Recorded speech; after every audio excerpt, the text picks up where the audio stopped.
Welcome back, and we're looking at making a ruler here. I've gone right back to basics with the first video, and in this video I'm going to hopefully finish off making this ruler. So you can see here I've got a pale blue 5mm grid, but I've changed here the units to centimeters because I'm making a ruler which is going to have a centimeter scale. So normally I would always work in millimeters, but in this case I've put it on centimeters. Okay, so let's have a look. We're going to put some numbers on here. So let's come to the text tool here, which is going to be tool A5, and I'm going to click somewhere down here. Now at the moment I've got the grid lock on, and let's keep it on the grid for the time being. I'm going to click there, and I'm going to put in a 0, and I'm going to come to settings, and I'm going to choose some details here. Now at the moment this 0 is going to be 2 centimeters in height in Arial. Let's leave it as that, and obviously that's going to be way too big. So I could select this, and I could click on these resize handles and resize it, but I'm not. I'm going to go back to properties. I'm going to do this the correct text way, and I'm going to add in a value here. So I think that this should be 0.4 centimeters or 4 millimeters in height, and I'm just going to confirm that and see how that looks. Yeah, it looks like a nice size for a number. Now notice with grid lock turned on here, I can't position that particularly accurately. It's not really helpful. So let's come to step lock here. Let's pick this up. In fact, let's zoom in a bit closer as well. Let's do that. So the zoom tool there, that's better. With step lock turned on, let's try and position that more accurately. And I feel as if it's either too far to the left or it's too far to the right. Now you might be tempted at this point to think, well, it's okay, I'll just turn step lock off and I'll just move it better, more accurately to where I want. But remember that I want to have all these numbers lined up on the grid horizontally along as well. So I want to really try and work as much as I can with a grid. So let's right click on step lock here, and I'm going to put my X spacing here, step spacing, to 0.05. that is half a millimeter, but I'll leave my Y as 0.1, and that now means that if I select this, you can see I can still move it up 1 millimeter or down 1 millimeter, but I can move it left and right half a millimeter. And if I have a look here at the relative grid reference, now I'm going to move my mouse away because I've got to move with the mouse, but this is where you're looking, and you'll notice that when I take this to the right, the X relative grid reference increases by 0.05, that's half a millimeter. Now it's 1 millimeter, 1.5, 2, 2.5, 3, or to the left it goes negative. But if I go up and down, it goes up and down in 0.1 centimeter. So I want to leave it, well, maybe I take it up to there. Does that work when it's touching? I'm not completely convinced. I'm going to take it here just down 1 millimeter. I'm happy with that. Okay, right, so let's have a see. I want to put some more numbers in here.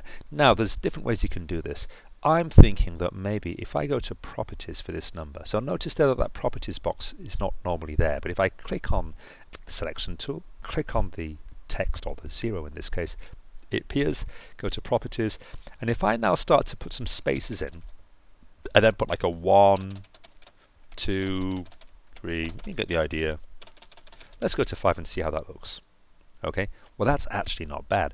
The 1 isn't that far off, the 2's perfect, 3's too far, and they're too far as well. So let's just come back to properties here, bring that little dialog box down, maybe put a space in there, take a space back so the 2 stays correct, bring the 3 back a bit, and the 4, and maybe twice on the 5. Let's see how that looks.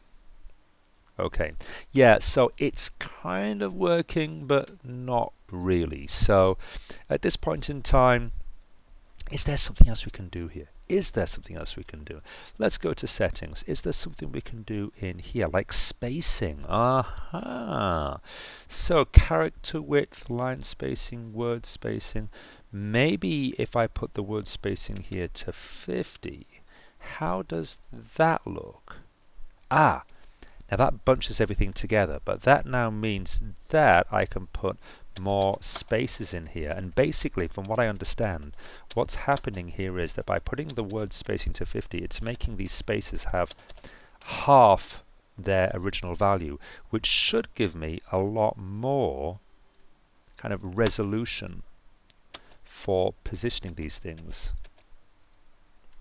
Yeah, this is looking really good. So it's a case now of me just kind of tweaking this.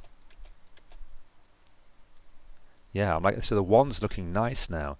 I keep moving the little dialog box down here so I can see what I'm doing. And that, I think, look at that. That's looking really, really cool. I'm loving that. So what I could do right now is, you know, add in more numbers to this. Now, of course, there's another way we can do this. I will do that, but I'm not going to do it now. The other way to do this basically is to, if I just copy that, make sure gridlock's on, paste it in. Let's just put this below. Properties. Okay, let's get rid of all that. The other way to do this would be to go with the 0 here, Control-C, Control-V, paste that to where I want it to be. Notice how gridlock snapped that in beautifully there. Properties, make that 1. Now, as soon as I do that, yeah, that's actually looking quite nice. Paste in the 0 again, properties, 2, whoops, okay, and so on and so forth, and do all that using that process. So it's completely up to you. But what I'm going to do, I think, is persevere with this setting above. I'm going to pause the video, I'll finish it all off, and then we'll see how it looks and keep on going. Okay, so there we are. I finished it off, and that didn't take long at all, actually. What I did is I actually did this in 2 sections. So I did 0 to 9. If I go to properties there's 0 to 9 all laid out. And then I did the 10 to 20 as a separate run, and I felt as if that gave me a little bit more control. Now, just to mention one other quick point here, and that is that this is great, but if you do it this way with individual numbers, well, it does give you the option, if you wanted to, for example, to make the 0 to be bold, so it stands out more, which some people like. And of course, I could do that with these numbers, make it so that the 0 is in fact, let's do that right now. Yeah, the 0 here would be, hang on, let me start again. Let's move those down. Let's go to gridlock. Let's move those down. What I could do here, take this, copy, paste, properties. Okay, lose that 0. Here we go. I could do that. Go back to 4. Whoops, daisy. Go back to 4 there. I could do that. Pop that into there, and then I could say, well, let's make that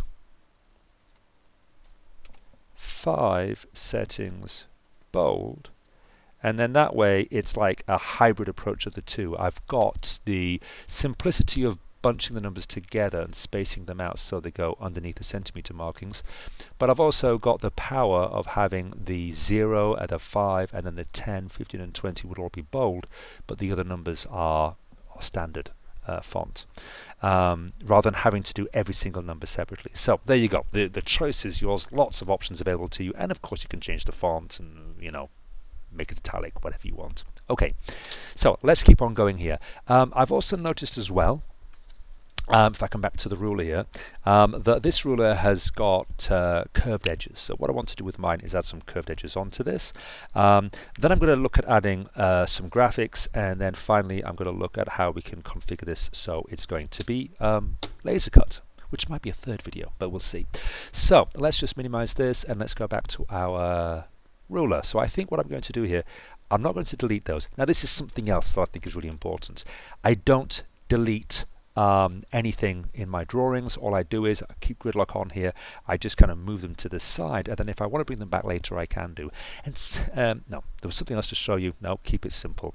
Let's put the rounded corners on. For this, I'm going to come to this arcs tool, which is tool B2. I'm going to hold the mouse button down. Now, if you hold the mouse button down on these tools, you'll notice that you get an expanded list of options. Okay, so I'm going to go to the arcs tool here. I'm going to work my way along and go to the fillet tool all the way at the end, and I'm going to add in here a radius of 3 millimeters. In fact, no, let's make it 2.5 because it's half of 5. Oh, hang on a second, this is going to be 2.5 centimeters, isn't it? Let's see what happens. Aha! I wanted 2.5 millimeters. So let's do that again. I'm going to right click now on this tool, and I want this to be 0.25, which is 1/4 of a centimeter, or 2.5 millimeters. Okay, let's see how that looks. Yes, a nice little fillet there.